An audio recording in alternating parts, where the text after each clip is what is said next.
ప్రభునందు పిల్లరా, భూమి మీద ఉన్నటువంటి ప్రతి తల్లిదండ్రులు తమ పిల్లల పట్ల ఎంతో ప్రేమని, ఎంతో ఇష్టాన్ని కలిగి ఉంటారు. భూమి మీద ఉన్నటువంటి ప్రతి తల్లిదండ్రులకు తమ పిల్లలంటే ఎంతో మమకారం, ఎంతో అనురాగం, ఎంతో ఇష్టం ఉంటుంది. ప్రతి తల్లిదండ్రులు కానీ ఈ రోజు కూడా ఈ యొక్క తల్లిదండ్రులు కుమారుడు ప్రణీల్ వారి యొక్క ఆది ప్రణీల్ తల్లిదండ్రులకు కూడా సంతోషం, ఆనందం, తమ పిల్లల పట్ల ఇష్టం ఉంది కాబట్టి ఈ రోజు మనం అంతా చేరుకోగలిగాం. ఈ విధంగా కుమారుని యొక్క జన్మదినాన్ని జ్ఞాపకం చేసుకుంటూ ఆనందపడుతూ దేవుని యొక్క మాటలు మేము వినాలి, 10 మందికి వినిపించాలన్న ఒక మంచి ఆలోచన. కనుక ఇదంతా కారణం ఏంటంటే తమ పిల్లల పట్ల తల్లిదండ్రులకు ఉన్న ఇష్టం, ప్రేమ అలాంటిది. అయితే ఈ భూమి మీద 10 తల్లిదండ్రులకు తమ పిల్లల పట్ల ఇష్టము, ప్రేమ ఎలాగైతే ఉంటుందో ఈ భూమి మీద మనల్ని సృష్టించిన సృష్టికర్త పరలోకమందు ఒక ఆయన ఉన్నాడు. ఆయన పిల్లలం భూమి మీద మనం అంతా 760 కోట్ల మంది. ఎవరు అంటే పిల్లరా, సాక్షాత్తు పరలోకములో ఉన్న పరమ తండ్రి యొక్క తనయలం మనం, దేవుని పిల్లలం. తన పిల్లలమైన మన పట్ల ఆయన చూపిస్తున్నటువంటి ప్రేమ కానీ ఇష్టమే కానీ పిల్లరా ఆలోచిస్తే నిజంగా ఆ ప్రేమ, ఆ ఇష్టాన్ని పిల్లరా మనం కొలమానం వేయలేము, దాన్ని కొలవలేము. ఆయన మన పట్ల చూపిస్తున్న ప్రేమ నిజంగా మనిషిని దేవుడు ఎంత ప్రేమిస్తున్నాడో ఖచ్చితంగా మనకు అర్థం కావాలి పిల్లరా. మనల్ని ఎంత ప్రేమిస్తున్నాడో, మనల్ని అంటే ఎంత ఇష్టపడుతున్నాడో మనకు అర్థం కావాలంటే పిల్లరా, ఈ భూమి మీద మనిషిని నిర్మించడంలో దేవుడు ఉపయోగించినటువంటి పద్ధతులను ఖచ్చితంగా ఆలోచించాలి. ఈ భూమి మీద మనుషులను నిర్మించడంలో, మనుషులను సృష్టించడంలో దేవుడు ఉపయోగించిన పద్ధతులను మనం ఆలోచించినప్పుడు పిల్లరా మన పట్ల ఆయనకి ఎంత ప్రేమ ఉందో, ఎంత ఇష్టం ఉందో ఇంకా మనకు కొంతవరకు అర్థం చేసుకోవడానికి అవకాశం. ఎందుకంటే పిల్లరా మనుషులను దేవుడు సృష్టించడంలో మనం చూసినట్లయితే ఈ భూమి మీద మొట్టమొదటి మనిషి అయినటువంటి ఆదాము, మొట్టమొదటి మనిషి, అతని పుట్టిక ఎలాగ జరిగిందో అని మనం ఒకసారి జీవ గ్రంథంలో మనం ఆలోచించగలిగితే, పరిశుద్ధ గ్రంథం అండి బైబిల్, ఈ పరిశుద్ధ గ్రంథమైన బైబిల్లో మనం ఆలోచించగలిగితే మొట్టమొదటి మనిషి పుట్టిక ఆసియా ఖండంలో టర్కీ దేశంలో ఏదో ఒక తోట, ఆ తోటలో మొట్టమొదటి మనిషి నిర్మాణం జరిగింది. ఆ మొట్టమొదట మనిషి నిర్మాణంకి దేవుడు దేన్ని ఉపయోగించుకున్నాడు, ఎలా సృష్టించాడు అని మనం ఒకసారి చూడగలిగితే ఆది కాండము 2వ అధ్యాయము 7వ వచనంలో ఒక మంచి మాట కనిపిస్తుంది. దేవుడైన యెహోవా నేల మట్టితో ఏం చేశాడండి, నరుణ్ణి నిర్మించాడట. మానవ దేహం అన్నది నిర్మాణం, ఆ నిర్మాణం ఎలా జరిగిందంటే నేల మట్టిని తీసుకున్నాడట. ఈ ప్రకృతిలో ఉన్న పదార్థాన్ని తీసుకున్నాడు దేవుడు. మానవ ఆకార నిర్మాణాన్ని దేవుడు ఉపయోగించినటువంటి ముడిసరికండి. మనం ఒక ఇల్లు నిర్మించుకునేటప్పుడు వాడే పదార్థాలు మనకు తెలుసు.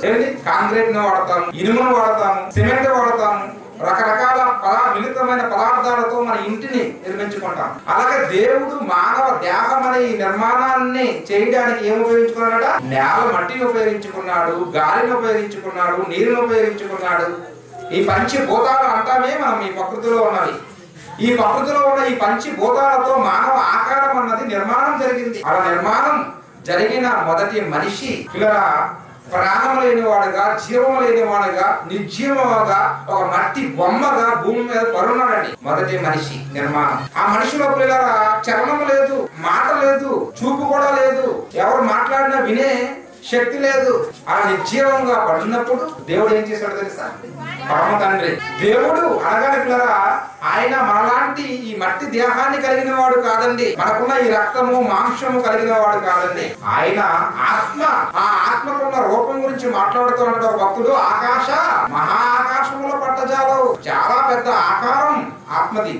అంత పెద్ద ఆకారంలో ఒక చిన్న భాగాన్ని విడగొట్టాడు. ఏం చేశాడమ్మా, మొదటి నుంచమ్మా దేవుడైన యెహోవా నేల మట్టితో నరును నిర్మించి వారి నాసికా రంధ్రం అంటే ఏంటి, ఈ ముక్కుకున్న రంధ్రాలు జీవవాయువుని ఊదాడు. నరుడు అప్పుడు ఏమయ్యాడ, జీవాత్మయాడు. జీవాత్మ అంటే జీవించే ఆత్మ. ఈ ఆత్మ ఎప్పుడైతే ఆ శరీరంలో మట్టి బొమ్మలోకి వెళ్ళిందో ఇప్పుడు ఆ మట్టి బొమ్మకి కంటి చూపు వచ్చింది, చెవిటికి వినికిడి వచ్చింది, శ్వాస వచ్చింది, శరీరంలో ప్రతి అవయవం పనిచేయడం ప్రారంభమైంది, గుండె కొట్టుకోవడం, ప్రతి అవయవం స్పందించడం ప్రారంభమైంది. అది మొట్టమొదట దేవుడు నిర్మించిన నిర్మాణం మనిషిని తయారు చేయడం. నేల మట్టితో బొమ్మను చేశాడు, తనలో ఆత్మని ఆ మట్టి దేహంలోకి పంపించాడు. ఇది మనిషిని చేయడంలో దేవుడు ఉపయోగించిన మొట్టమొదటి పద్ధతి. ఆ తర్వాత పిల్లరా స్త్రీని ఎలా సృష్టించాడు సృష్టించాడు అని మనం ఆలోచించినప్పుడు ఈ భూమి మీద మొట్టమొదట స్త్రీ పుట్టిక ఎలా జరిగింది మనం ఆలోచించాలి. ఒకసారి మన పుట్టిక ఎలా జరిగింది, స్త్రీ పుట్టిక ఎలా జరిగింది అని మనం ఆలోచిస్తున్నాం. దేవుడు మొట్టమొదటి మనిషి అయిన ఆదాము పురుషుడు, ఆ పురుషునికి గాఢ నిద్ర కలుగు చేసి అతని పక్కటెముకల్లో ఒక ఎముకను తీసి ఏం చేసాడమ్మా, ఆ చోటినాడ మాంసముతో పూడ్చి వేసాను. అంటే పిల్లలు ఆయన ఏం జరిగిందంటే స్త్రీని ఎలా చేశాడంటే పురుషునిలో నుంచి స్త్రీని తీశాడు, అతని పక్కటెముకల్లో ఎముకను తీశాడు, అతని మాంసంలోని మాంసం తీసి ఒక చక్కటి ఆకారం చేశాడు. ఇక ఈ భూమి మీద మనకు కనిపిస్తుంది. అంటే స్త్రీని చేయడంలో రెండో పద్ధతి. మొదటి మనిషిని మట్టిలో నుంచి తీశాడు, రెండో మనిషి స్త్రీని ఎక్కడి నుంచి తీశాడంటే పురుషులో నుంచి స్త్రీని తీశాడు, పురుషుల్లో నుంచి స్త్రీని చేశాడు. ఇది దేవుడు ఉపయోగిస్తున్న మానవుడి మీద ఎంత మమకారము, ఎంత అనురాగము, ఎంత ఇష్టం చూడండి. కొన్ని అంటలతో సరిపెట్టుకున్నాడా? సరిపెట్టుకోలేదండి. మనిషిని చేయడంలో మూడో పద్ధతి ఒకసారి మనం ఆలోచిస్తున్నప్పుడు పిల్లరా ఆదికాండము 4వ అధ్యాయము 4వ అధ్యాయము 1వ వచనం 2వ వచనాల్లో మనకు కనిపిస్తుందండి. ఆదాము మొట్టమొదటి మనిషి అయిన ఆదాము తన భార్య అయిన అవ్వని కూడినప్పుడు ఆమె గర్భవతి కయ్యూనికనిది.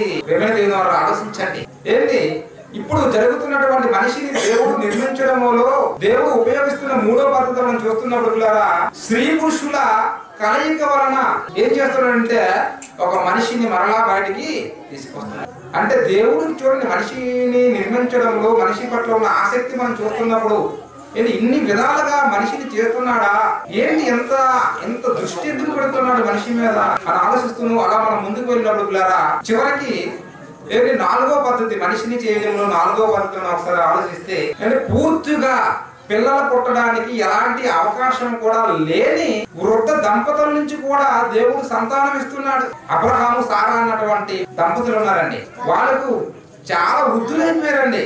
అసలు పిల్లలు పుట్టడానికి ఎలాంటి ఆస్కారం కూడా లేని వయసు అది. అప్పుడు దేవుడు 3 దేవదూతలను పంపించి అబ్రహాముతో చెప్తున్నాడు. వాళ్ళు కూడా మెంటల్ గా ఫిక్స్ అయిపోయారు, ఇక వాళ్ళ పిల్లలు పుట్టే అవకాశం మరి లేదు, మానసికంగా ప్రిపేర్ అయిపోయారు. అలాంటి జంట దగ్గరికి వచ్చి దేవదూతలను పంపించి మాట్లాడిస్తున్నాడు, మీకు ఖచ్చితంగా గర్భఫలము. అలా మాట్లాడుతున్నప్పుడు అబ్రహాముతో మాట్లాడుతున్నప్పుడు అబ్రహాము భార్య అయినటువంటి సారా ఏం చేస్తుందండి, నమ్మలేదండి. నమ్మలేదు. ఏంటి నాకు మా ఆయనకి ఎంత వయసు అయిపోయింది, నాకు కూడా స్త్రీకున్న ధర్మం అన్నది నిలిచిపోయింది, ఇప్పుడు మాకు పిల్లలా అని నమ్మలేదండి. ఒకసారి మీరు చూడాలి ఆ సందర్భాన్ని. ఆదికాండము 18వ అధ్యాయం అండి, 18వ అధ్యాయము 12వ వచనమండి. సారా నేను బలము పుడిగినదన్నా తరువాత శుభము కలుగునా, నా యజమానుడు వృద్ధుడైపోయాడు, బాగా ముసలివాడైపోయాడు అని తనలో నవ్వుకుందాడండి. దేవుడు దేవదూతల ద్వారా మాట్లాడుతున్నప్పుడు మీ గర్భాలు తెరస్తానమ్మా, మీకు సంతానాన్ని ఇస్తాను అని చెబుతున్నప్పుడు సారా ఏమనుకుందట, నవ్వుకుందట. మాకు సంతానం ఏంటి ఈ వయసులోను, అది జరుగుతుందా అని ఆశ్చర్యం. అప్పుడు నిజంగా దేవుడి కోపడ్డాడు, సీరియస్ అయిపోయాడు. చూడండి కింద చూస్తే మనం దేవుని మాట అన్నాడంటే ఖచ్చితంగా అది జరుగు తీరుతుందండి. ఏమన్నా యెహోవాకు అసాధ్యమైనది ఏదైనా ఉన్నదా ఈ సృష్టిలో? దేవునికి అసాధ్యమైనది, దేవుని వల్ల కాకపోయినది ఏదైనా ఉందా? ఆయనకి అసాధ్యమైనది ఏదైనా ఉందండి. ఆయన ఏం చెయ్యాలన్నా చేయించగలరు. కనుక అనుకున్న ప్రకారానికి ఆ వృద్ధ దంపతులకు సంతానాన్ని అనుగ్రహించాడు ఇస్సాకుని కుమారుడుగా. అంటే దేవుడు శక్తి ఏంటంటే దేవుడు మనుషులను చేయడంలో ఉపయోగించిన 4వ పద్ధతి ఏంటంటే పిల్లలు పుట్టడానికి అవకాశం లేని వృద్ధుల నుంచి కూడా సంతానాన్ని తీసుకొచ్చాడు, పిల్లలను కనిపించాడు. అంతేకాదండి సంతానం కలగడానికి ఏవైనా శరీరంలో పరిస్థితులు అనుకూలించకపోతే వారిని కూడా సరిచేసి ప్రకృతిలో వైద్యాన్ని పెట్టి మందులు పెట్టి ఆ మందుల ద్వారా వారి యొక్క లోపాలను సవరించి మరలా వారికి పిల్లలు ఇస్తున్నట్లుగా మనం తెలుసు. సంతాన సాఫల్య కేంద్రాలలో పిల్లల పుట్టిన వంటి వారు ఎవరైనా వెళ్ళినప్పుడు వారిని పరీక్షించి దేవుడు సృష్టిలో పెట్టినటువంటి ఔషధాలను తీసుకొని వారికి అందించి పిల్లలు తీసుకొస్తున్నట్లుగా మనం చూస్తున్నాం. ఈ రోజు జరుగుతున్నది కాదు. క్రీస్తు పూర్వం ఎప్పుడో యాకోబు గారు భార్య అయినటువంటి రాహేలు అనే ఆమెకు పిల్లలు కావాలి. ఆ పిల్లలు కావాలనుకున్నప్పుడు పిల్లలు కలగట్లేదు. అప్పుడు రూబేన్ అనే వ్యక్తి పుత్రదాత వృక్ష ఫలాలను తీసుకొచ్చాడండి. సరే మనం సందర్భాన్ని చూడాలి. పుత్రదాత వృక్ష ఫలాలు అంటే పిల్లలు పుట్టలేని వారికి ఈ పళ్ళు తింటే పిల్లలు కలుగుతున్నట్లుగా సందర్భంలో కనిపిస్తుందండి మనకు. ఒకసారి ఆదికాండం చూడాలి పిల్లల. ఆదికాండం 30 అధ్యాయము 14 వచ్చిన 30 అధ్యాయము 11 వచ్చిన ఒకసారి చదవండి అన్న. లేయా ఇది అదృష్టమే కదా అనుకొని తనకి గోధుమల కోత కాలములలో రూబేలు వెళ్ళి పొలంలో ఉత్తరదాత వృక్ష పండ్లను చూసి తన తల్లి అయిన లేయాకి తెచ్చి ఇచ్చిను. అంటే తన తల్లి అయినటువంటి లేయాకి తెచ్చి ఇచ్చిను.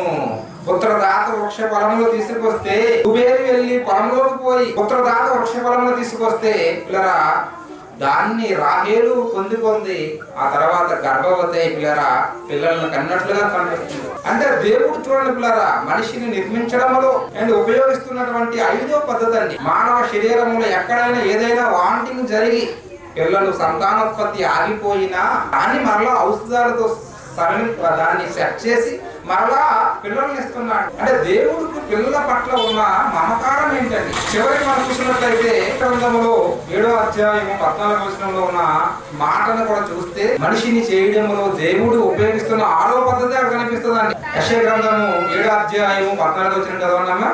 కాబట్టి ప్రభువు తానే ఒక సూచన ఈ చూపును ఆలకించుడి. కన్యక ఏమవుతుందమ్మా? గర్భవతి.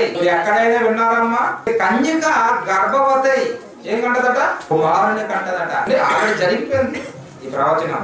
ఏంటి మరియమ్మ కన్యకగా ఉన్నప్పుడు పిల్లరా పరిశుద్ధాత్మ ప్రేరేపణ చే గర్భంలో ధరించి లోకరక్షకుడైన యేసుక్రీస్తు వారిని కన్నది. అంటే యేసుక్రీస్తు వారిని కన్నది పిల్లరా ఒక కన్యక. అంటే పురుషులతో ఎలాంటి సంబంధ బాంధవ్యాలు లేకుండా పిల్లరా కేవలం కన్యక గర్భము ధరించినట్లుగా పిల్లరా చేసినటువంటి మహాశక్తివంతుడు దేవుడు. అంటే మనిషిని భూమి మీద తీసుకురావడంలో దేవుడు ఉపయోగించిన 6వ పద్ధతి. అంటే చూడండి ఒకసారి మనిషిని దేవుడు సృష్టించడంలో నిర్మించడంలో తన ఆలోచన ఏ విధంగా ఉందో చూస్తే పిల్లరా చాలా ఆశ్చర్యం వేస్తుందండి. చివరికి కొత్త నిబంధనలు అంటాడు బాప్తిస్మిచ్చి యోహాను అనే ఒక భక్తుడు అంటున్న మాటలు దేవుడు తలుచుకుంటే రాళ్ళకు కూడా పిల్లలు పుట్టించగలట. ఎవరికమ్మా? రాళ్ళకండి.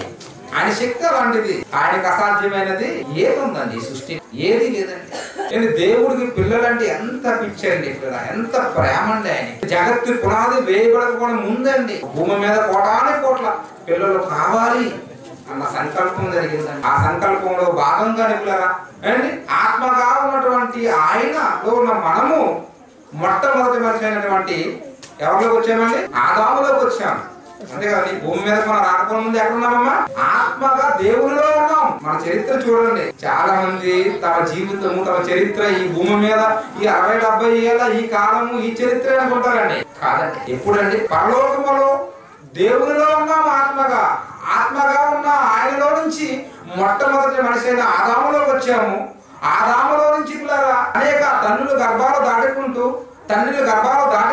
భూమి మీదకి మనంతా వచ్చాము. మనం రావాలన్న కోరిక దేవునికి ఈ రోజు కలగలేదండి. కొన్ని వేల సంవత్సరాల క్రితం జరిగిందండి. నాకు పిల్లలు కావాలి, నా స్వరూపం చెప్పునా, నా కోరిక చెప్పునా, నాకు పిల్లలు కావాలి ఈ భూమి మీద.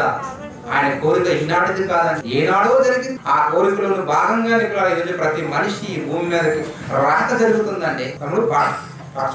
ఆయన రాకడ ఆయన రావాలన్న కోరిక ఈనాటిది కాదండి. ఎప్పటి నుంచి ఎదురు చూస్తున్నా తెలుసా? తల్లి గర్భంలో నుంచి మనం బయటకు రావడానికి తల్లిదండ్రులు ఎంతకాలం చూస్తారమ్మా? 9 నెలలు. తల్లికి ప్రతి నెల జరగవలసినటువంటి ఋతుక్రమం అన్నది ఆగితే టాప్ అయితే అప్పటికి తల్లికి తండ్రికి ఒక ఆలోచన వచ్చేస్తుంది. తల్లికి తండ్రికి ఒక ఆలోచన వచ్చేస్తుంది. పిల్లరా ఇదిగో నా గర్భంలో ఎవరో నిలబడ్డారు, పండు కాయో పొంది అని తల్లి తండ్రి పిల్లరా ఆ క్షణం నుంచి రాబోతున్న బిడ్డ వరకు 9 నెలలండి ఎదురు చూస్తారండి. వారి గురించి ఎన్నో ఆలోచనలతో ఉంటారు. 9 నెలల కాలం. కానీ దేవుడు మనం ఈ భూమి మీదకి రావాలని ఎదురు చూస్తున్నది పిల్లరా 9 నెలల కాదు, 900 సంవత్సరాలు కూడా కాదు. చాలా పెద్ద చరిత్ర ఉన్నది. ఎంత పెద్ద చరిత్ర ఉన్నదో పరలోకమందున్న కన్న తండ్రి మనం భూమి మీదకి రావాలని ఎప్పటి నుంచి ఎదురు చూస్తున్నాడో ఈ పాటలో మనం చూడాలి ఒకసారి.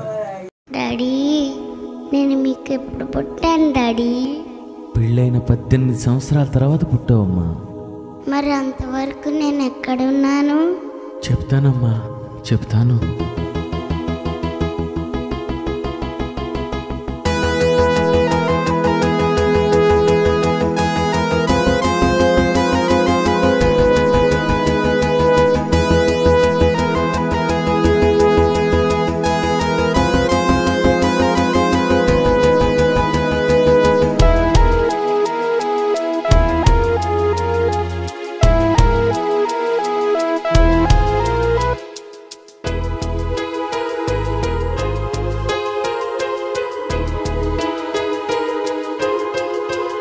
ఎదురు చూసాడు నీ కొరకు దేవుడే, ఎంతకాలం ఉన్నావు తనలోనే. ఎదురు చూసాడు నీ కొరకు దేవుడే, తరతరాలున్నావు నువ్వు తనలోనే. నువ్వు పుట్టక ముందే లోకం చూడక ముందే, నువ్వు పుట్టక ముందే లోకం చూడక ముందే ఉన్నామందరము తనలోనే. ఎదురు చూసాడు నీ కొరకు దేవుడే, ఎంతకాలం ఉన్నావు తనలోనే. ఎదురు చూసాడు నీ కొరకు దేవుడే, తరతరాలున్నావు నువ్వు తనలోనే.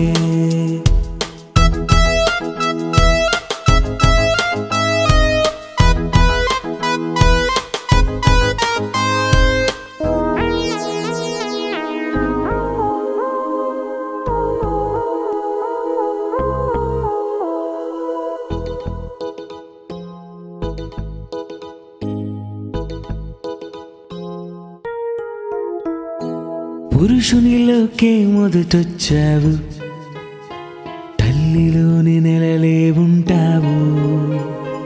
భూమిపైకి ఎప్పుడో వచ్చావు, నీ పని ఉందని ఇప్పుడే పుట్టావు.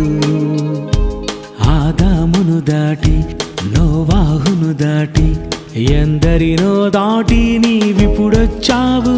నిన్ను కావాలనుకున్నాడు ఎప్పుడో, ఈ జగత్తు పుట్టక ముందే ఎప్పుడో.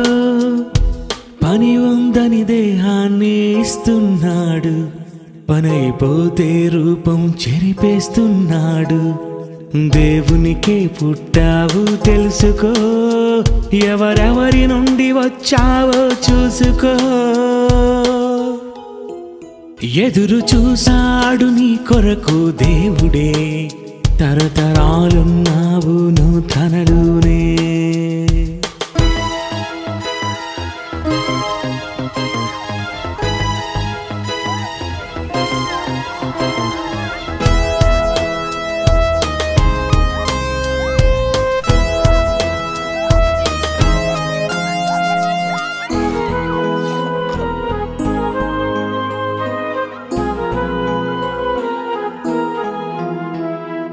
ఎవరికి పుట్టాలో రాశాడు, పుడుతుంటే కళ్ళతో చూస్తుంటాడు.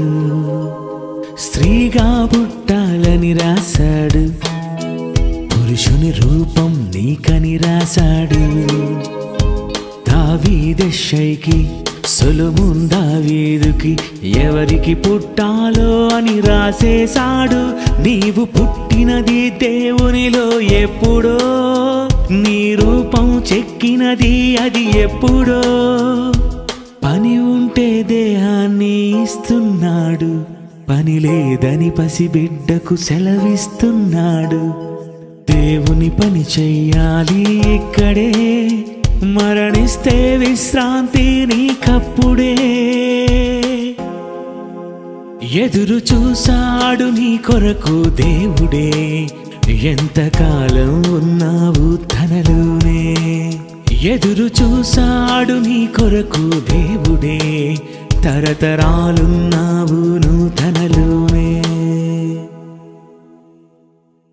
ఒంటరిగా ఉన్నాడండి, ఒంటరిగా ఏంటి ఉండి ఉండి ఉండు ఉండు ఆయనకి ఇలా ఒంటరితనం అన్నది ఏంటి విసిగా అనిపించింది, బాధ అనిపించింది, ఏదో ఒక వెలితి అనిపించింది, ఒక లోటు అనిపించింది. ఆ లోటుని పూడ్చుకోవడానికి తన పిల్లలుగా ఈ భూమి మీదకి మనల్ని పంపించాడు. మొట్టమొదటి దంపతులైనటువంటి ఆదాము అవ్వలను వివాహం చేస్తూ జతపరుస్తూ ఆయన అన్న మాటని జ్ఞాపకం చేసుకుంటే ఒక మాట అన్నాడండి, వారిని దీవిస్తూ, మీరు ఫలించి అభివృద్ధి చెంది విస్తరించి భూమిని నిండించండి.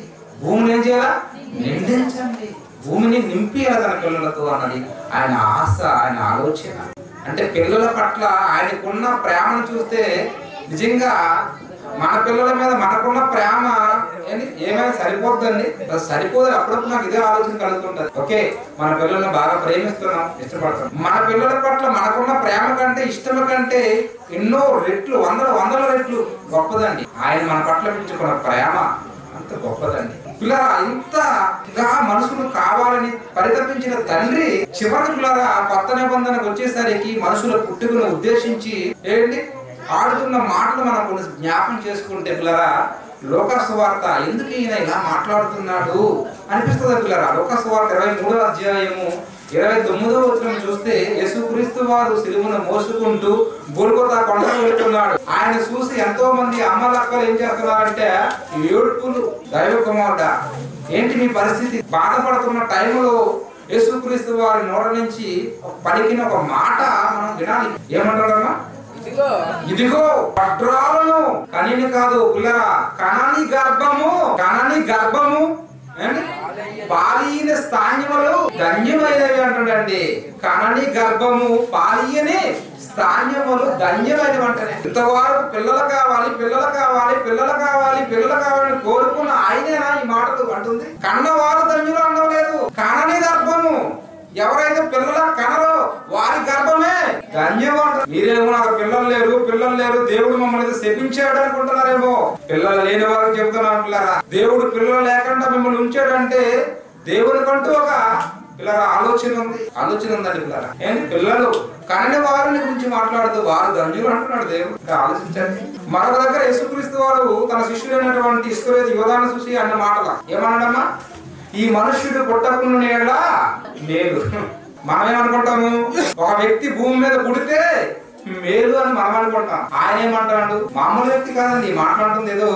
ఏదో విలేజ్ గ్రామ స్థాయి కాదు. ఆయన ఒక ఇంటర్నేషనల్ ఫిగర్ యేసుక్రీస్తు వారు. శక పురుషుడు, యుగ పురుషుడు, ప్రపంచానికి కారణానికి మధ్యవర్తి అండి. ఆయనకున్న చరిత్ర మామూలు చరిత్ర కాదు. అంత గొప్ప వ్యక్తి, పరలోకం నుంచి దిగి వచ్చిన వ్యక్తి, తండ్రి కుడిపార్శ్వాన కూర్చున్న వ్యక్తి, మహోన్నతుడండి యేసుక్రీస్తు. అలాంటి మహోన్నతమైన వ్యక్తి పలుకుతున్న మాట అండి, ఈ మనుషుడు పుట్టకునేలా మేలు. ఏంటి ఆంతర్యం? ఏదో కారణం ఉందండి. ఏంటి ఇంకో దగ్గర అంటాడు, ప్రసంగి గ్రంథంలో ఉన్న మాట కూడా మనం జ్ఞాపకం చేసుకుంటే అక్కడ ఏముందమ్మా? పడిపోయినా పిండమ గతి మేలు. అంటే పడిపోయిన పిండమ గతి, తల్లి గర్భములో పిండముగా ఏంటి డెవలప్ అవ్వకుండా ఏంటి కొంతమంది 2 నెలలకు పడిపోతుంటారు, కొంతమంది 3 నెలలకు పడిపోతుంటారు. ఇలాగా తల్లి గర్భములో ఆకారం ధరించుకొని భూమి మీదకి వచ్చిన వారికంటే తల్లి గర్భంలో నుంచి రాకుండా పడిపోతున్న పిండము కదే మేలు అంటాడు. ఇవన్నీ ఆలోచిస్తున్నప్పుడు మనం ప్రారంభం ఆలోచించాము. మనుషులను పుట్టించడంలో దేవుడు ఆయన ఇష్టాన్ని ఆయన ఉపయోగిస్తున్న పద్ధతులు మనం చూసామండి. నేల మట్టితే నరుణ్ణి నిర్మించాడు. రెండోది పురుషుల్లో నుంచి స్త్రీని తీశాడు. మూడోది స్త్రీ పురుషుల కలయిక నుండి సంతానం ఇచ్చాడు. నాలుగోది అసలు పిల్లలు పుట్టడానికి ఎలాంటి వీలు లేనటువంటి వృద్ధుల నుంచి కూడా పుట్టించాడు. ఐదోది ఔషధాల వలన ఉత్తరదాత వృక్ష ఫలములు అన్నాడు, వాటి నుంచి పుట్టిస్తున్నాడు. చివరికి పిల్లరా ఆరోది కన్యక అంటే వండర్ కదండి. చరిత్రలో యేసుక్రీస్తు వారు ఎంత పాపులర్ ఎలా అయ్యాడంటే కన్యక అండి.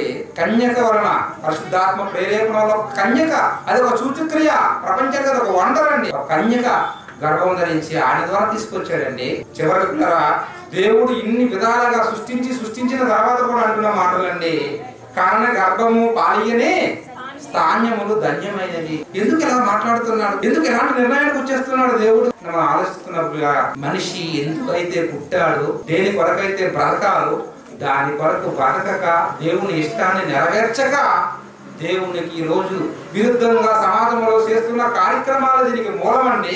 మనిషి దేవునికి విరుద్ధమైన కార్యక్రమాలండి, విరుద్ధమైన కార్యక్రమాలు. కీర్తన గ్రంథం అంటాడు 127లో అంటాడండి ఆయన, మన పిల్లలను కుమారులు యెహోవా అనుగ్రహించు స్వాక్షము గర్భఫలము దేవుడిచ్చి బహుమానం అంటూ కిందకు అంటాడండి. ఆ పిల్లలాట దేనికోసమట? యవ్వన కాలమున పుట్టిన పిల్లలు మీకు ఇచ్చారు, మంచి యవ్వన కాలంలో ఇస్తున్నాడు. అంటాడు యవ్వన స్త్రీలు వివాహం చేసుకుని పిల్లలను కని అంటాడు. అంటే యవ్వన కాలంలో ఇస్తున్నాడండి. యవ్వన కాలంలో కుమారులను కుమార్తెలను ఎందుకోసం ఇస్తున్నాడట? బలవంతుడు చేతిలో దానము వంటి వారిగా ఉండాలి. నీకు ఇస్తున్న కుమార్తె, నీకు ఇస్తున్న కుమారుడు ఎవరి చేతిలో ఉండాలట? బలవంతుడు. ఎవరు బలవంతుడు?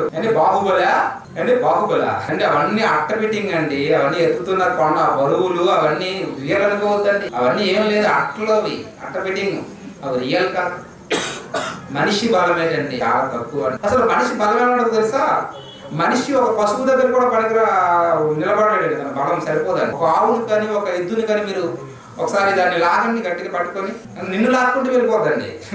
ఒక పశువు బలం కంటే నీ బలం వచ్చిందండి. నువ్వు బలవంతుడు. ఇచ్చిలో ఒక ఆమె అలాగే ఆవునేం కట్టాలని కొని తీసుకెళ్ళిందండి కొబ్బరి చెట్టు దగ్గరికి. ఆమెను ఏం చేసిందంటే మొత్తం ఆమె నీడ్చుకుని వెళ్ళిపోయింది. ఆమె కింద మీద పాపం చాలా ఇబ్బంది పడిపోయింది. దగ్గరికి వచ్చింది మన దగ్గరికి. అంటే ఒక పశువు బలం కంటే మన బలం చాలా తక్కువ. మనిషి బలం కాదండి, బలవంతుడు. అంటే ఎవరు? సర్వ సృష్టికర్త దేవుడు అండి. ఆయన అడుగులు వేస్తుంటాడ, పర్వతములాట అగ్నిగా కరిగిపోతున్నాయట, పర్వత పునాదులు అదిరిపోతున్నాయి. సర్వశక్తివంతుడు అంటాడండి. అంటే ఆకాశంలో ఉన్న సూర్యుడికి ఏముంది శక్తి, చంద్రుడికి ఏముంది శక్తి, కోటానికి కోట్ల శక్తి, నక్షత్రాలకు ఉన్న శక్తి కంటే గొప్పదండి దేవుని శక్తి. అలాంటి సర్వశక్తివంతుడు బలవంతుడి చేతిలో నీ బిడ్డ, నీ కుమార్తె, నీ కుమారుడు పడాలి. ఆయన చేతిలో ఉండాలి, ఆయన చేతిలో ఒక భాగంగా మారాలి, ఆయన గురించి ఆలోచించాలి, ఆయన గురించి పాడాలి. అది దేవుని ఆలోచన. కానీ అయింది ఈ రోజు మనిషి పుట్టుగా నిజంగా దేవుని చేతిలో పడుతుందా? దేవునికి ఉపయోగపడుతున్నాడా? రోజు సమాజంలో దేవునితో పాటు మరొక దుష్ట శక్తి ఉంది, అదే దెయ్యం, అపవాది. వాడి చేతుల్లో పడిపోయాడండి మనిషి. ఈ రోజు కంటికి కనిపించిన ఆ శక్తి చేతిలో పడిపోయాడు. వాడు తన దురాశను నెరవేర్చుకుంటున్నాడు. తన దురాశను నెరవేర్చుకుంటున్నాడండి. దేవుని పిల్లలను తను ఉపయోగించుకుంటున్నాడు. దొంగలుగా మార్చేశాడు, కూలీకోళ్ళుగా మార్చేశాడు, లేదా అత్యాచారాలు చేయిస్తున్నాడు, నిప్పు వేసి పెట్రోల్ పోసి తగలబెట్టేస్తున్నాడు. చూసారు కదా తెలంగాణలో మన్నాడు జరిగిన సంఘటన ఏంటంటే ఆ దారుణం. 4 వ్యక్తులు, చిన్న వయసు అండి, పెద్ద ఏజ్ కూడా కాదు, నాకు తెలిసి సుమారు 25 బిలో ఉంటారండి అబ్బాయి. 4 కూడా అంత చిన్న వయసులో పిల్లగానికి వాళ్ళ మొక్కలు చూస్తుంటే ఇంకా చిన్న అబ్బాయిలు గుంటల్లో ఉన్నారు. కానీ వారి హృదయంలో, వారి యొక్క మెదడులో ఎలాంటి భయంకరమైన ఆలోచన, ఎలాంటి ఉద్దేశం ఉందో చూడండి పిల్లరా. మంచి డాక్టర్ అండి, మంచి వైద్యం చేసుకునే ఆమె బలత్కారం చేసి పెట్రోల్ పోసి నిప్పంటించి చేసిన దారుణం చూస్తే పిల్లరా, దేశమంతా జాతీయంగా స్పందించారండి, భారతదేశ వ్యాప్తంగా స్పందించారు ఈ విషయంలో. 10 దగ్గర డిస్కషన్, అసెంబ్లీలో కానీ పార్లమెంట్ లో కానీ డిస్కషన్ అయ్యింది. ఏంటి కిరాతకం, ఏంటి ఘాతకం. మనిషి ఎంత క్రూరుడుగా మారిపోతాడు చూడండి. ఎందుకలా మారిపోతున్నాడు? పుట్టినప్పుడు ఇలా లేదే, తల్లి గర్భం నుంచి వచ్చినప్పుడు ఏమైనా ఉన్నాడండి? పసి వయసులో చూడండి అంటాడు దేవుడు నరులను ఎలా పుట్టించాడమ్మా? యథార్థవంతులుగా పుట్టించేటప్పుడు ఇలాంటి దొంగతనాలు చేయాలని లేవు, హత్యలు చేయాలని లేవు, అత్యాచారాలు చేయాలని లేవు, ఏటీఎంలు పగలగొట్టాలని లేదు, ఇవన్నీ లేవండి. ఆ తర్వాత ఏం చేసుకున్నాడంటే పెరుగుతున్న కొలది దుష్టుడు సాతాను బాగా నూరిపోసాడు, మైండ్లో పెట్టి మానవ మేధస్సులో దించాడండి, ఇంజెక్షన్ చేసి మరి పంపించాడండి. నువ్వు ఎలా ఉందో ఇలా వాడు దురాశలు వాడి చేతుల్లో పడిపోండి. బలవంతుడైన దేవుని చేతిలో మన పిల్లలు రావాలి అనుకుంటే దుష్టుడి చేతిలో పడిపోయారండి. ఈ రోజు ప్రపంచ ప్రజలు చూడండి అండి, ఎవరి చేతుల్లో ఉన్నారు మీరు ఒకసారి ఆలోచించండి, మీకు అర్థమైపోతుంది. ఆలోచించండి ఒకసారి పిల్లరా, ఎవరు దేవుని చేతిలో ఉన్నామా, మనం దుష్టుని చేతిలో ఉన్నాం. ఆ కార్యక్రమాల బట్టి మనకు అర్థమైపోతుంది. ఒకసారి ఒక మాట చూడాలి, ఈ ప్రపంచం ఎలా ఉందో. ఒకసారి మీకా గ్రంథంలో ఒక అద్భుతమైన మాట ఉంది. మీకా గ్రంథం 7వ అధ్యాయం ఈ రోజు ప్రపంచం ఎలా ఉందో పిల్లరా, క్రీస్తు పూర్వం సుమారు 700 సంవత్సరాల క్రితం. ఈనాటి మాటలు కాదండి ఇవి, ఈనాటి మాటలు కాదు. సమాజము, సొసైటీ ఎలా ఉందో క్రీస్తు పూర్వం 700 సంవత్సరాల క్రితము మీకా అన్నటువంటి ఒక ప్రవక్త ద్వారా, భక్తుడి ద్వారా దేవుడు రాయిస్తున్న మాటలు ఇవి. ఏమంటున్నామా? 7వ అధ్యాయం 2వ వచనం, భక్తుడు దేశములో లేకపోయిను భక్తుడు దేశములో లేకపోయిను. భక్తుడాడండి. దేవుడికి కావలసినవి భక్తి పరుడైతే, భక్తురాలైతే, అలాంటి భక్తురాలు భక్తి పరురాలట, భక్తుడాడ ఎక్కడ లేడమ్మా? రాష్ట్రంలో కాదు, జిల్లాలో లేదన్నా లేదు, మండలంలో లేదన్నా లేదు, గ్రామంలో లేదన్నా లేదండి. ఎక్కడ లేరట? దేశంలోనే లేడాడండి, దేశంలోనే లేడాడు. మనిషి భక్తి అనుకుంటున్నాడు, తను చేస్తున్నంత భక్తి అని భ్రమపడుతున్నాడు తప్ప నీకు నీవేదో భక్తి అనుకుంటే కాదు. నీ భక్తిని పరలోకమందున కన్న తండ్రి గుర్తించాలండి. అర్థమవుతుందా? ఈ రోజు సమాజంలో అందరూ భక్తులుగానే సలామన్ అవుతున్నారండి. ఎవరు ఖాళీగా ఉండడం లేదు. చర్చికి వెళ్ళిపోతున్నారు, మసీదుకి వెళ్ళిపోతున్నారు, గుడికి వెళ్ళిపోతున్నారు. ఎవరు వారు భక్తుల్లో ఉన్నారు. మనిషి అనుకుంటున్నాడు అది భక్తి. పరలోకమందున్న కన్నతండ్రి అంటానండి, హృదయపూర్వకమైన భక్తి కావాలి. అలాంటి భక్తి గురించి ఆలోచిస్తున్నప్పుడు, ఆకాశం నుంచి పరలోకమందున కన్నతండ్రి నరులను పరిశీలిస్తున్నప్పుడు, ఆ పరిశీలనలో భాగంగా ఆయన అంటున్న మాటలండి. 7వ అధ్యాయము మీకా గ్రంథం 2వ వచనం ఏమంటున్నామా? భక్తుడు దేశములో లేకపోయిను జనులలో యథార్థపరుడు ఒకడు లేడండి. యథార్థంగా ప్రవర్తించేవాడు, ఉన్నట్లుగా మాట్లాడేవాడు, ఉన్నట్లుగా చేసేవాడు, చెప్పేవాడు ఒక్కడ కూడా లేదంటండి. 100 మంది లేడు అనడం లేదు, 1000 మంది లేడు అనడం లేదండి. ఒక్కడు లేదండి. దీన్ని బట్టి అర్థమైపోవాలండి మన భక్తి ఏంటి, మన భక్తి లెవెల్స్ ఏ స్థాయిలో ఉన్నాయి. ఒకటి లేడండి యథార్థపరుడు. చదువు అందరూ ప్రాణహాని చేసుకునేవాట. ప్రాణహాని దానికి ఏం చేశారు? ప్రాణహాని అండి. అందరూ ప్రాణాలు తీసేవారు అండి. ఆ మధ్యకాలంలో ఒక వార్త చదవాలండి. అమ్మా కొద్దిసేపు ముగించేస్తాను. మధ్యప్రదేశ్ లో పిల్లరా, మధ్యప్రదేశ్ రాష్ట్రంలో ఒక భార్య తన భర్తని చంపేసి కింద భూమిలో పాతేసి దాని మీద వంటగా నిర్మించుకుందండి. వంట చేసుకుని పొయ్యి పెట్టుకుని మన పల్లెటూరు ఎలాగో ఇంటి బయట మనం ఎలాగైతే మట్టి వేసుకొని ఏంటి ఆ మట్టిలో చిన్న చెడ్డ తిప్పుకొని ఏం చేస్తామంటే పొయ్యి పెట్టుకుంటాము, అలాగండి ఎంపీలో భర్తను చంపేసి భూమిలో పాతి దాని మీద కిచెన్ రూమ్ చేసుకుందండి, వండుకుంటుంది. పోలీసులకు ఫిర్యాదు వెళ్ళింది, వారు వచ్చారు, చూసారు, ఏంటి స్మెల్ వస్తుంది ఇక్కడ ఈ ఏరియాలో చూస్తారు. ఇట్లా అనుమానం వచ్చింది, తవ్వేసరికి పిల్లరా అండి పొయ్యిని తవ్వితే పొయ్యి కింద శవం బయటకు వచ్చింది. ఒక భార్య భర్తని ప్రతిరోజు వంట చేస్తున్నాం, వంట చేసి ఎంత కఠినరాలుగా మారిపోయిందండి. వంట చేసేటప్పుడే నీ భర్త గుర్తుకు రాలేదా? ఏ సాంప్రదాయం మీద ఆ సాంప్రదాయాల్లో వేద మంత్రాలు చదువుతారు కదా, ఎన్ని చదువుకుంటామండి, అగ్ని సాక్షిగా అంటారు. ఆ ప్రమాణాలు అదే క్రిస్టియన్ మ్యారేజ్ లో అయితే మరణంలో ఎడబాపు వరకు మంచి ప్రమాణాలు, మేలుకైనా కీడికైనా, కలిమియందును లేమియందును వ్యాధియందును ఆరోగ్యమందును ఎన్నో ప్రమాణాలు చేసిన నువ్వేనా భర్తని కడతేర్చి భూమి కింద పాతి దాని మీద వంటగది చేసుకుంటావా? మధ్యప్రదేశ్ ఈటీవీ న్యూస్ లో వచ్చిందండి. 9 గంటల వస్తాయి. ఏంటి అగత్యాలు, ఎందుకు ప్రజలు మారిపోతున్నారు? ఒక ఆమె ఏమో అంటే ప్రేమించిన ప్రియుడి కోసం ఏంటంటే కన్న తల్లిని ప్రియునితో పాటు కలిసి చెప్తున్న మాటలు వాస్తవాలు ఏదో కలుపుతారైతే కాదండి. సమాజం ఎలా ఉందో, సొసైటీ ఎలా ఉందో, ఎందుకు దేవుడు అని అంటున్నాడు? దేశం ముందు భక్తుడు ఒకడను లేడన్నాడంటే ఇదేనండి, లేకపోవడం మీరు అనుకోగలరు. కళ్ళకు కట్టినట్లుగా మనకు కనిపిస్తుంది సమాజం. తల్లిని పిల్లరా పీనుతో కలిసి సున్ని తీసుకొని తల్లి మెడని బాగా బిగించి చంపిస్తుంది. నిన్ను కని పెంచి నిన్ను పెద్ద చేసి నువ్వు పిల్లలు పెరుగుతుంటే మనం ఎంత ఆనందపడతామండి. మన కడుపులో పుట్టిన పిల్లలు పెరగాలని వాళ్ళు మంచి ఆర్లిక్స్ ఇస్తాము, మంచి పాలు ఇస్తాము, మంచి పళ్ళు ఇస్తాము, మంచి విటమిన్స్ ఇస్తాము, వాళ్ళు బాగుండాలి, వాళ్ళు ఎదగాలి అని. అలా నిన్ను ఎంతగా ఎదిగి నీవు ఒక స్థాయికి వచ్చి యవ్వన కాలంలో వచ్చాక నువ్వేం చేస్తావు? నీ తల్లిని చంపేస్తావా గొంతు పిసికి? అలాంటి కుమార్తెలు ఉన్నారా సమాజం అండి. పిల్లలు అందుకే అంటున్నాండి, దేశంలో అట భక్తుడు లేడాట, ఒకడను లేడా, యథార్థపడు ఒకడను లేడా. అందరూ ప్రాణహాని చేతికి కొంచెం ఉన్నవారు ఎవరు అవకాశం దొరుకుతారు వాళ్ళు చంపేయాలని చూస్తున్న వాళ్ళు. ప్రతి మనుషుడు కిరాతకుడు. ఆ పదాల వర్డ్స్ చూడండి ఎలా ఉన్నాయి, భాష చూడండి ఎలా ఉందండి. కిరాతకుడు ఏమైనా పద్మశ్రీ అండి, లేక భారతరత్న భారతదేశంలో వచ్చిందండి, సచిన్ టెండూల్కర్ గారి భారతరత్న అవార్డు. అలాంటి అవార్డు అండి. ఇలాంటి పదాలు చూడండి. ప్రతి వాడు కిరాతకుడట, కిరాతకుడై తన సహోదరుని కొరకు వలలు ఒగ్గున్నాడట. ప్రతి ఒక్కడు కిరాతకుడై వలలు ఒగ్గున్నాడటండి. వలలు ఒగ్గున్నాడన్న మోసము చేయడానికి అంటే చెడు చేయడానికి. పిల్లరా మనుషులతో కొంతమంది మాట్లాడుతూనే ఉంటారు. పిల్లరా చేయవలసిందంతా చేసేస్తున్నారు. సమాజం ఎలా ఉంది? చివరికి ఎవరిని నమ్మాలండి? ఎవరిని నమ్మాలి? స్నేహితుడిని ఏమైనా నమ్మాలా? స్నేహితుడిని నమ్మితే ఏమైనా బాగుంటుందా? ఒకసారి మీరు చూడండి, స్నేహితుడి కోసం ఏమన్నాడు, అసలు కట్టుకున్న భార్య కోసం ఏం మాట్లాడుతున్నాడు ఒక మాట మీరు చూడాలి. అదే అధ్యాయం 5వ వచనంలో. ఏమండి 5వ వచనం అండి. స్నేహితుని యందు నమ్మిక ఉంచొద్దు అంటున్నాడు. స్నేహితుని యందు నమ్మిక ఉంచొద్దు అంటున్నాడు. స్నేహము ప్రాణ స్నేహితుడట. ఏం స్నేహితుడేనండి? ప్రాణ స్నేహితుడు అని చెప్పుకుంటున్నాం. ప్రాణ స్నేహితుల్లో ప్రాణాలు కోల్పోయిన వారు ఎంతో మంది లేరా? ఈరోజు ప్రపంచంలో చాలా మందిని వింటుంటాం. నేను మా ఆవిడని బాగా నమ్మానండి, నమ్మిన ఆయన నన్ను బాగా ముంచేశాడు. స్నేహితురాలు మోసం చేస్తున్నావు లేదు చెప్పేస్తున్నాడు దేవుడు. ముందు నీ భవిష్యత్తు చెప్పేస్తున్నాడు. యథార్థపడు ఒకడనో లేడు. నీ స్నేహితుడి యందు నీవు నమ్మిక ఉంచొద్దు. కౌగిటిలో పండుకుని దాని ఎదుట నీ పెదవుల ద్వారం జాగ్రత్త నాయన. నీ సొంత భార్య దగ్గర కూడా నువ్వు ఎలా ఉండాలి? జాగ్రత్త. కన్నతండ్రి చెప్తున్న మాటలు అనేవి, కన్నతండ్రి చెప్తున్న మాటలు. నీ భార్య వాక్యం ప్రకారంగా నడుస్తుందా, వాక్యాన్ని పాటిస్తుందా చూసుకోవాలి.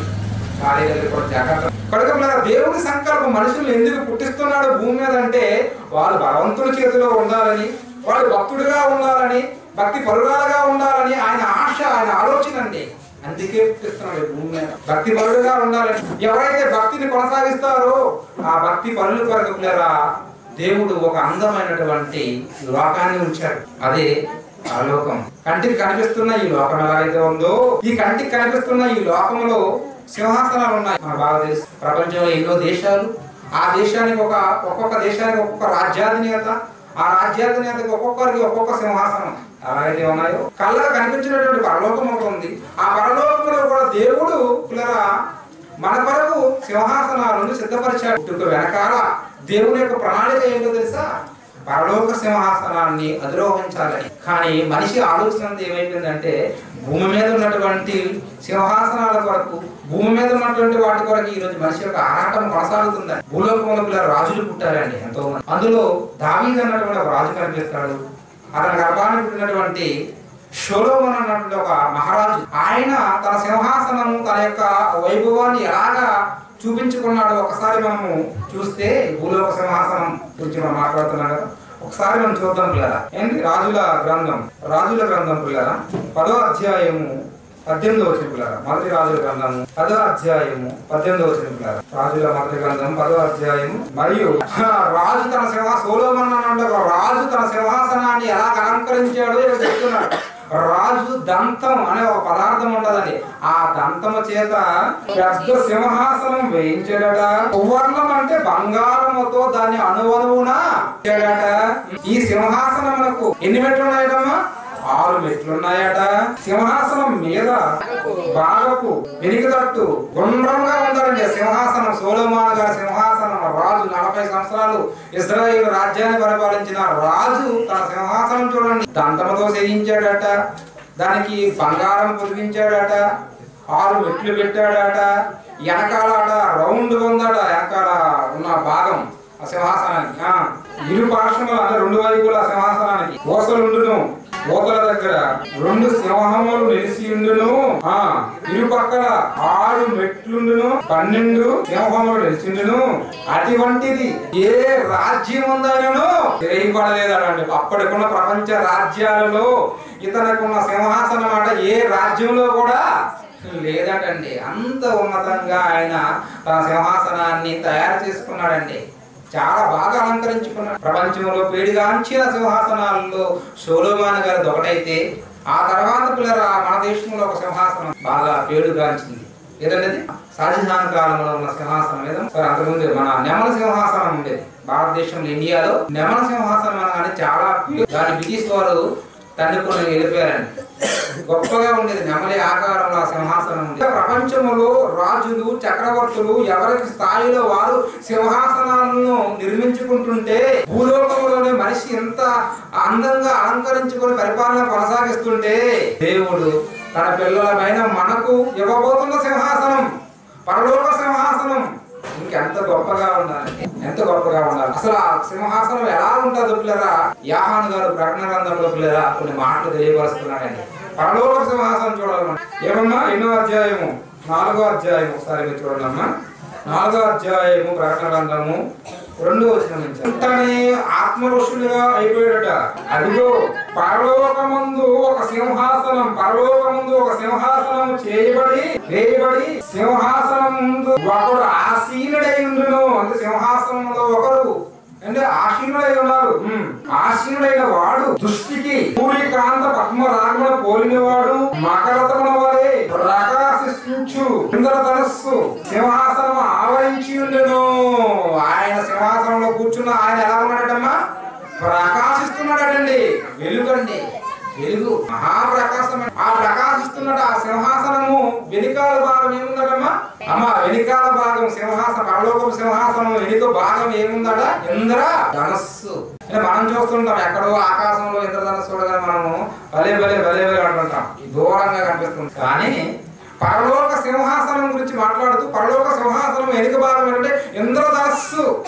7 రంగులు రెయిన్బో అంటే 7 రంగులు ఆ ఇంద్రధనస్సులో ఉన్నటువంటి 7 రంగులు ఆ సింహాసనం వెనుక. ఆలోచించండి పిల్లలు, మనిషి భూమి మీద ఉన్న సింహాసనాల కోసం ఎప్పుడు తన్నికి సస్తుంటారు కానీ పరలోకము ఆ పరలోకంలో ఉన్న సింహాసనం మీద అసలు మనిషికి ఆలోచనే లేదండి. చూడండి ఎంత బాగుందో, ఎంత ఉన్నతంగా ఉందో చూడండి ఆ సింహాసనం. రెండో వచనమమ్మ. సింహాసనం చుట్టూ 24 సింహాసనములుండును. ఆ సింహాసనం ముందు 24 పెద్దలు తెల్లని వస్త్రములు ధరించుకొని తమ తల మీద సువర్ణ కిరీటము పెట్టుకున్న వారై కూర్చుందరి.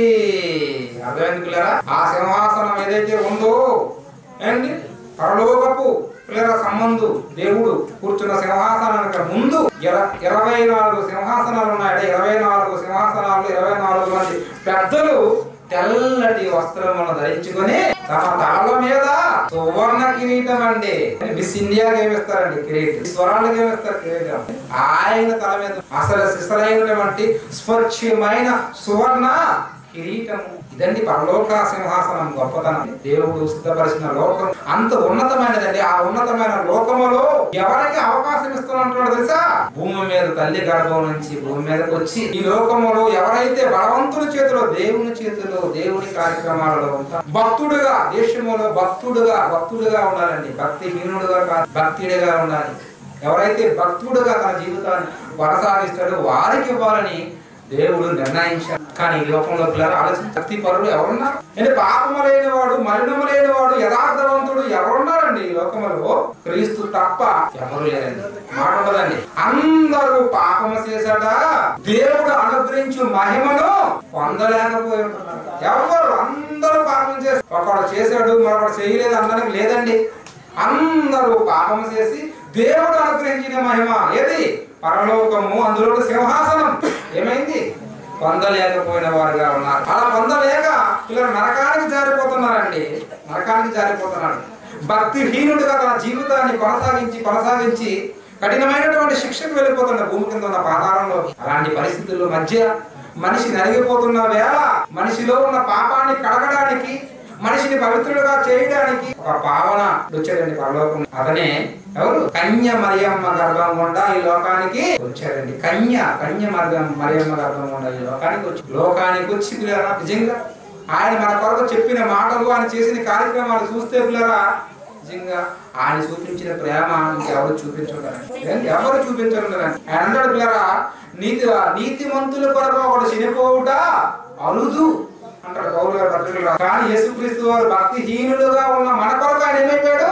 మనం చేసిన పాపాలు, మనం చేసిన అపరాధములు తన పైన తన శరీరం మీద వేసుకొని మనకు పొందవలసిన శిక్ష ఆయన అనుభవించి పిల్లరా మనకు పాపం నుంచి విడుదల కలిగించాడండి. విడుదల కలిగించడం చక్కటి మార్గం. ఎందుకంటే పిల్లరా పాపం నుంచి ప్రతి మనిషి విడుదల పొందాలా. విడుదల కలిగిన వాడే పిల్లరా పరలోక సింహాసనానికి అర్హుడవుతాడు. పాప క్షమాపణ లేకుండా పిల్లరా ఎవరు కూడా పరలోకాన్ని పొందలేడు. మరి పాప క్షమాపణ జరగాలంటే మనకు మనంగా మన పాపాలను కడుక్కోగలమమ్మా? ఏదైనా మన ఒంటికని మంట అంటించుకుంది అనుకోండి అండి, రోజంతా పని చేస్తారు. పాటకెళ్ళేవారు వేటకెళ్తారు ఏంటి, ఒక్కొక్కరు పనికి వెళ్తారు. తర్వాత సాయంత్రం వచ్చి ఏం చేస్తారు? చక్కగా శీతాకాలం కాబట్టి ఏం చేస్తారు? సమయం పెట్టుకుంటారమ్మా. వేడిని వెచ్చగా ఉండాలా? అవి సరి ఉండలేదు కదా. చక్కగా వేడి నీళ్ళు పెట్టుకుని చక్కగా స్నానం చేస్తారు. అప్పుడు ఏమవుతుందంటే మన శరీరాన్ని కంటున్న మలినమంతా శరీరం కంటుకున్న మలినాన్ని పోగొట్టుకుంటున్న సబ్బు పెట్టుకొని, మరి నీ ఆత్మ కట్టుకున్న రోగం పాపం అయితే ఆ పాపానికి ఏ సబ్బు, నీ ఆత్మ కడగడానికి ఏ సబ్బు వాడతావు? ఇంటర్నేషనల్ లక్స్ వాడతావా? మైసూర్ శాండిల్ వాడతావా? సింతాల్ వాడతావా? ఏ సబ్బు వాడితే నీ ఆత్మకున్న రోగం పోతుంది? దాన్ని ఎలా శుభ్రపరుచుకుంటావు? ఖచ్చితంగా పరిశుద్ధుడు పవిత్రుడు మనుషుల అందరి కొరకు ఒకరు బలపాల తన రక్తాన్ని చిందించాలా అంటే ఒకసారి మనం చూడండి. ఎందుకంటే మనం అలా చెప్తున్నప్పుడు ఏంటండి ఆయన ఎందుకు రావడము? ఆయన రక్తం చిందిస్తేనే మనం వెళ్తామా పరలోకానికి? ఆయన రక్తం చిందించవలసిన అవసరం ఏముంది? చేతులకు మేకులు కొట్టాలా? కాళ్ళకు మేకులు కొట్టాలా? తలకు ముళ్ళు కిరీటం పెట్టుకోవాలా? పక్కలో బల్లెపోటు అవసరమా? ఈ రక్త ధార అవసరమా అని అనుకునే లేకపోలేదు. తెలియక అవసరం అండి, అవసరం. ఒకసారి నేను చూడండి హెబ్రీ పత్రిక అంటే యేసుక్రీస్తు వారు అసలు ఎందుకు బలైపోయాడు, ఎందుకు ఆయన రక్తాన్ని కాచవలసి వచ్చిందంటే 9వ అధ్యాయము 22వ వచనం పిల్లరా, మరియు ధర్మశాస్త్ర ప్రకారము సమస్త వస్తువులను రక్తము చేత శుద్ధి చేయబడిననియు రక్తము చిందింపబడకుండా పాప క్షమాపణ కలుగదని సామాన్యముగా చెప్పవచ్చును. రక్తము చిందింపకుండా ఏం జరగదా? పాప క్షమాపణ జరగదు. పాత నిబంధన కందకాలములు మనిషి పాపానికి తాత్కాలికంగా క్షమాపణ నిమిత్తం, ప్రాయశ్చిత్తము నిమిత్తం అప్పుడు బలుండేవి. గొర్రెని, మేకని, ఎడ్లను వధించేవారు. దహన బలు ఉండేవి. ఆ దహన బలుల వలన, ఆ రక్తాన్ని చిందింపజేయడం వలన మన పాపాలకు, మన అపరాధాలకు తాత్కాలికంగా ఏం జరిగిందంటే క్షమాపణ జరిగేది. పర్మనెంట్ గా కాదు. కానీ యేసుక్రీస్తు వారు చేసేసాడు తెలుసా? మన పాపాలు పర్మనెంట్ గా క్షమించబడడానికి పరలోకములో ఉన్న ఆ సింహాసనాలు, ఉరుములు, మెరుపులు, ఆ ధ్వని సింహాసనం నుంచి బయట వస్తున్నాయండి. అలాంటి అత్యద్భుతమైన సింహాసనం మీద మనం కూర్చోవాలి అంటే, ఆ హోదా మనకు రావాలి అంటే క్రీస్తు తప్పకుండా తన రక్తాన్ని కార్చాల. రక్తము చిందింపకుండా పాప క్షమాపణ జరగదని సామాన్యముగా సర్వసాధారణంగా అది మనకు తెలియాలి. అది కనుకే యేసుక్రీస్తు వారు పరలోకాన్ని విడిచిపెట్టారండి. సిలువలో ఎందుకు బలయ్యాడు, తన రక్తాన్ని ఎందుకు కార్చాడు అంటే మన పాపాలు క్షమాపణ కొరకు పరలోకాన్ని ప్రసాదించాలని ఆశతో, ఆలోచనతో చేశాడు. ఆలోచించండి కదా, ఆయన కార్చిన రక్తం మన మధ్యలో ఉంది. ఎందుకంటే ఇలా ఎన్నో విధాలుగా ఈ భూమి మీదకి దేవుడు మనం తీసుకొచ్చాడు. మనిషిని నిర్మించే పద్ధతులు, ఇన్ని పద్ధతుల ద్వారా నిర్మించిన మనిషిని పవిత్రుడు కాలేకపోతున్నాడు, పరిశుద్ధుడు కాలేకపోతున్నాడు. చివరికి ఇలా ఏమన్నాడు తెలుసా? మనిషి తన పాపం నుంచి విడుదల పొందాలి, పవిత్రుడుగా కొనసాగాలి అంటే నికోదేము అన్న వ్యక్తికి బైబిల్లో యేసుక్రీస్తు వారు చెప్తున్న మాట, యేసుక్రీస్తు వారు చెప్తున్న వాక్యాలు ఎలా ఉన్నాయంటే, ఒకడు కొత్తగా జన్మిస్తేనే గాని ఎక్కడ ప్రవేశించడమో పరలోకములో ప్రవేశించలేదట. అప్పుడు ఈయన అనుకున్నాడు, నేను ముసలివాడిని కదా, బాగా ముసలైపోయాను, నేను మళ్ళీ జన్మించడం ఏంటి? తల్లి గర్భంలోకి వెళ్ళడము, మన తల్లి గర్భంలో నుంచి బయటికి రావడం ఇది ఎలా సాధ్యం? అందుకే యేసుక్రీస్తు వారు అంటాడు, ఆయన క్రొత్తగా జన్మించడం అంటే తల్లి గర్భంలోకి వెళ్ళి మరలా తిరిగి రావడం కాదు, నీటి మూలముగాను ఆత్మ మూలంగాను జన్మించాలి. అంటే క్రీస్తుని నమ్మి బాప్తిసం పొంది వాడే రక్షించబడును. వారి పాపాలకు క్షమాపణ ఉంది. మనం పరలోకం ఉన్న సింహాసనాన్ని పొందాలంటే నమ్మి బాప్తిసం పొందితే నీకు ఈ పాపాల క్షమాపణ, పరలోక రాజ్యానికి వెళ్ళే అర్హత. ఈ మతం కాదమ్మా, మహాజ్ఞానం. అర్థం చేసుకోండి, ఆలోచించండి. యేసుక్రీస్తు వారి రాకలోని సత్యాన్ని ఈ రోజు ఈ అబ్బాయి పుట్టుక రోజు సందర్భంగా క్రీస్తు పుట్టుక ఆలోచించండి. పరలోకంలో ఉన్న ఆయన కదిలిపోయాడండి, కదిలిపోయాడు. ఈ లోకంలో చిన్న పదవులను విడిచిపెట్టలేరండి. ఒక గ్రామ సర్పంచ్ పదవిని వదలమంటే ఎవరైనా వదులుతారండి? ఏదో ఎలక్షన్స్ వస్తాయి, స్టార్ట్ అవుతున్నాయి. ఒక దానికి ఎంత మంది నామినేషన్ వేస్తారు చూడండి. అలాంటిది పిల్లరా, పరలోకంలో ఉన్న గొప్ప లోకం పిల్లరా, ఆ లోకానికి క్రీస్తు ద్వారా చక్కటి అవకాశం కల్పించాడు. ఆలోచించండి, క్రీస్తుని స్వీకరించండి, ఆయన చూపించిన మార్గంలో నడవండి. ఒకవేళ మనం నడకపోతే, ఎన్ని చెప్పినా నాకెందుకులే అని మనం పట్టించుకోకపోతే, ఈ లోకంలో ఉంటాను, ఈ లోకంలో క్షేమంగా బ్రతుకుతాను, తాగుతాను, తింటాను, ఇదే చాలా అనుకుంటే పిల్లరా, దేవుడు ఖచ్చితంగా మనల్ని విడిచిపెట్టడండి. నరకంలోనే కదా శిక్ష. దేవుడు ఈ లోకంలో కూడా ఏం చేస్తాడమ్మా? చెప్పు, ఖచ్చితంగా శిక్షలు ఉంటాయండి. చట్టాలే వదలలేదండి. ఏంటి చట్టాలు వదిలేయండి? తెలంగాణ ప్రభుత్వం తీసుకున్న వాళ్ళు అండి 4 వ్యక్తులను ఏం చేశారమ్మా? దిశని అత్యాచారం చేసి కాల్చిన వారిని ఎన్కౌంటర్ చేశాడు. అంటే ఈ లోకంలోని ప్రజలు అందరూ కూడా ఓ ఆయన చూడాలా, ఏంటి ప్రతి ఒక్కరు కూడా ఇది తమేమో అంటే తమేదో గొప్పవాళ్ళని, తమలో ఎలాంటి దోషము లేదన్నట్లుగా ప్రతి ఒక్కరు అందరూ కూడా వాళ్ళు చంపేయండి, చంపేయండి, చంపేయండి, ఏకలు అరుపులు. నిజమే, తప్పు చేశారు, కాదండాలేదు, చేయకూడదే, దానికి ఎవరు సమర్థించడం లేదు. చంపేయండి, చంపేయండి, అరుపులు, కేకలు. అంటే ఈ లోకంలోనే తప్పు చేసిన వ్యక్తి ఖచ్చితంగా శిక్ష అనుభవించాలని నివ్వనుకుంటే పరలోకంలో కన్న తండ్రి అండి, ఆయనకి చట్టం లేదా? ఆయనకి రాజ్యాంగం లేదా? ఆయనకి రాజ్యాంగం ఉంది, ఆయనకి చట్టం ఉంది, ఆయనకి సెక్షన్లు ఉన్నాయి. ఆ సెక్షన్లతో మన భూమి మీద ఏ విధంగా ఏంటి మారు మనసు లేక దీర్ఘశాంతం అండి తండ్రి, దీర్ఘశాంతంలో ఉన్నట్టు. ఒకప్పుడు పరలోకంలో చాలా పాపం గల వ్యక్తి అండి. పరిశుద్ధుల దూతల సభలు ఎలా ఉన్నాడు ఆయన? మిక్కులు భీకరుడు, తన చుట్టూ ఉన్న వారి కంటే భయంకరుడు రాయబడి ఉండాలి. భయంకరుడు అండి ఆయన, భయంకరుడు. దేవతలే పరిశుద్ధులు అయితే గడగడ గడగడ ఉడికిపోతున్నాయి. ఆయన ముఖాన్ని నేరుగా చూడలేక 6 రెక్కలు ఉంటే 2 రెక్కలతో తమ ముఖాన్ని కప్పుకొని, మరో 2 రెక్కలతో తమ కాళ్ళు కప్పుకొని, మరొక 2 రెక్కలతో ఎగురుతూ యెహోవా పరిశుద్ధుడు పరిశుద్ధుడు పరిశుద్ధుడు గాన ప్రతిగానాలు చేస్తుంటాయి.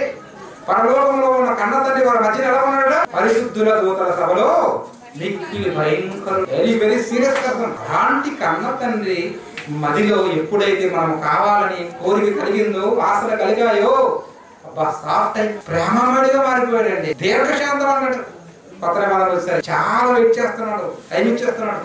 తెలుసుకుంటాడు, ఇదే ఒక రోజు మారుతాడు, నా ప్రేమను అర్థం చేసుకుంటాడు. దేవుడు వెయిట్ చేస్తున్నాడు. ఎక్కడ వెయిట్ చేసిన మనసులో మార్పు వస్తుందా? రావట్లేదండి, రావట్లేదు. అప్పుడు ఏం చేయాలండి? ఇంట్లో నీ బిడ్డ తప్పు చేస్తే దండించవా, శిక్షించవా?